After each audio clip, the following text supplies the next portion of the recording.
everybody. This is Tammy again, and I wanted to bring you back to our segment on how to make your own sausages. And so we just got finished with our first half, and what we're doing is we're making a substitute for the Morning Star sausages. We're making Midnight Star sausages.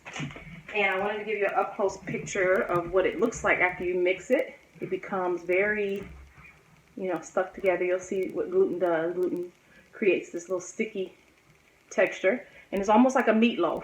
Hint, hint, you may even be able to use this, because I have, in making meatloaves. So now that we have that part, okay, now I want to show you how we're actually going to form the sausages. And before I do that, I have to hip you guys to something that I found to be really, really helpful. I love this thing. This is a power cooker or pressure cooker. It plugs in and it does so much. This actual particular pressure cooker, it pressurizes. You can fry in it. You can make rice. You can make stews. You can do slow cooker type of things. You can steam. You can can. You can do so much stuff with this thing. And our church family actually got this for us, and it was such a blessing. And I do everything with it. But I also use it when I make my sausages, and I'm going to show you how. Well, first, let me show you. This is the pressure top. And you take that off, and you can see here it has everything that a regular pressure cooker would have. And inside it comes with this little rack. This little rack, you'll see it has little holes in it. And inside I put water.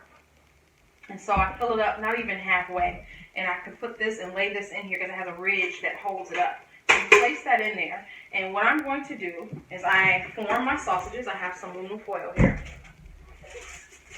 So I'll take out, think about that size, should be okay. And let me get a spoon, bigger piece. Because you can make small sausages, like very small or thin ones, if you want to do that for your family, or you can make larger ones. I'm going to do both. So I'm going to take this piece of foil and scoop out some of the sausage, okay? So I place it here on the aluminum foil. It's still quite sticky. It smells so good. Oh my goodness. You can smell all the different flavors and things you put in there. Okay. So you put that on there. See that? And once you kind of mush it, together, do your thing. You can take the aluminum foil and you can kind of wrap it around. Okay. Push it all up in there. Wrap it around. And roll it. Okay. Roll it. And then you're going to take it and you twist it at the ends, really tight. Okay. And this is a sausage roll. You see that? I place it, okay, sausage roll. I place it in here. I'm going to make a couple more. I'm going to do some thinner ones. The bigger one is more when you want to slice it and make it for the whole family. The thinner ones, you can do individual ones for maybe 1 or 2 people. Okay? And when you're feeding a huge family. And those Morning Star sausages, as good as they are, they're really expensive. And as I told you before, I can take the money that I would spend on a pack of those and buy some ingredients to add to some things that I already have on hand, such as nuts. I keep nuts on hand. Gluten flour, I keep that on hand because I use it for so many different things. And potatoes, very easy, seasoning. So take that money and buy you some things that you can use that can keep you from having to spend all of that money. And this batch really is going to make quite a bit for us. It's going to make a lot. And so it's nice to be able to make these, and after you make them, freeze them. And you can have them for later use. Here. And as I mentioned to you before also, I use the same recipe to make meatloaf. Now, you say meatloaf.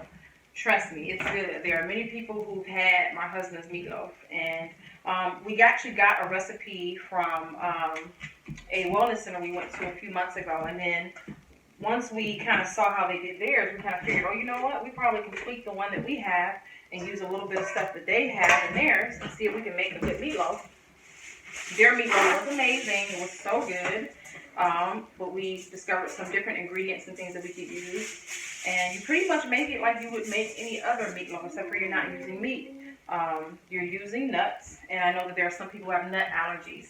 And so you may even be able to substitute and use some oatmeal. I'm going to show you guys how to do that at a later date. All right, so, see, I'm actually making quite a bit of sausages just out of that little bit of ingredients, you know. I still have quite a bit left in this bowl. So I'm going to go ahead and finish these up, and then I'll come back and show you guys how we're going to use our pressure cooker, okay? Thanks.